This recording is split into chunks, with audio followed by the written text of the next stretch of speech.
देखिए, कौन गाली देने की सोच रखता है, ये एक बार नहीं कई बार राजद कांग्रेस के मंच से हम लोग देख चुके हैं। ये पहली बार प्रधानमंत्री जी को गाली नहीं दी गई है, इससे पहले भी कई बार दी जा चुकी है। और इनके सुपुत्र आदरणीय लालू जी के सुपुत्र मेरे छोटे भाई तेजस्वी जी के सामने मेरे परिवार को, मेरी माँ मेरी बहन को, जिस वक्त ये स्वयं मंच पे खड़े थे, भाषण दे रहे थे, उस वक्त लोकसभा चुनाव के दौरान, उस वक्त भी इन्होंने एक बार कुछ नहीं कहा। भाई, हम ये नहीं कह रहे हैं कि आपने गाली दी, या पर जिस तरीके की भाषा का इस्तेमाल आप करते हैं, अब राहुल जी जिस तरीके से तू तड़ाक करके बात करते हैं प्रधानमंत्री जी के बारे में, भाई आप विचारों के मतभेद हो सकते हैं, पर उम्र में तो वो आपसे बड़े हैं ना प्रधानमंत्री। हम लोग तो बिहारी संस्कृति वाले लोग हैं भाई, हम तो बच्चों से भी आप करके हम लोग बात करते हैं। आदर सम्मान के लिए बिहारी जाना जाता है। अब उसके बाद अगर आप प्रधानमंत्री को आप तू तड़ा करके आप बात कीजिएगा, यही चीजें आपके कार्यकर्ता देखते हैं। अगर उस वक्त जब मेरी माँ बहन को गालियां दी जा रही थी, उस वक्त अगर एक बार भी तेजस्वी अगर बोल देते कि ये गलत है, ऐसा नहीं होना चाहिए, तो आगे उनको बढ़ावा नहीं मिलता।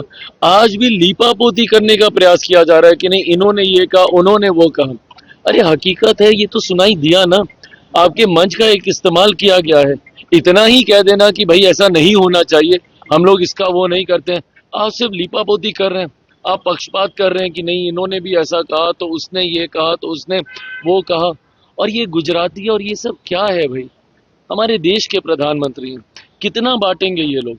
दिक्कत तो यही कि इन लोगों ने हम लोग को जाति में बांटा, धर्म में बांटा, अब क्षेत्रवाद में बांट रहे हैं, कुछ लोग भाषा के आधार पर बांट रहे हैं।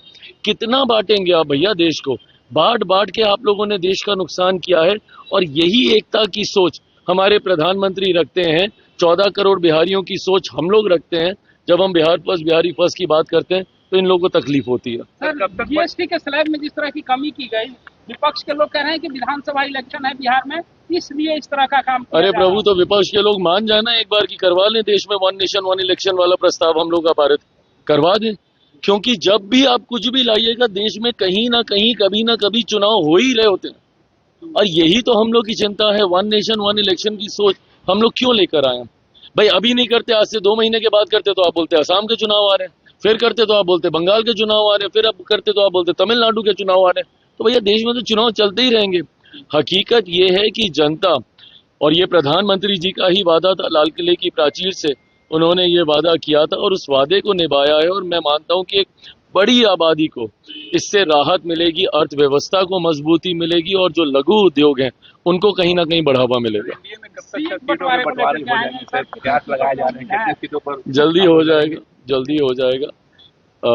अभी फिलहाल मैं मानता हूं कि उपराष्ट्रपति जी का चुनाव है। फिलहाल तमाम दल उस व्यवस्था में अभी समय ज्यादा जा रहा है, पर मैं मानता हूं कि ठीक उसके बाद सीटों का बंटवारा और बहुत सहजता से हो जाएगा। जो आंकलन लगाया जा रहा है कि ये दिक्कत आएगी, इसको दिक्कत आएगी, उसको दिक्कत आएगी, लोकसभा में भी अमिकेबली हो गया था, विधानसभा में भी हो जाएगा।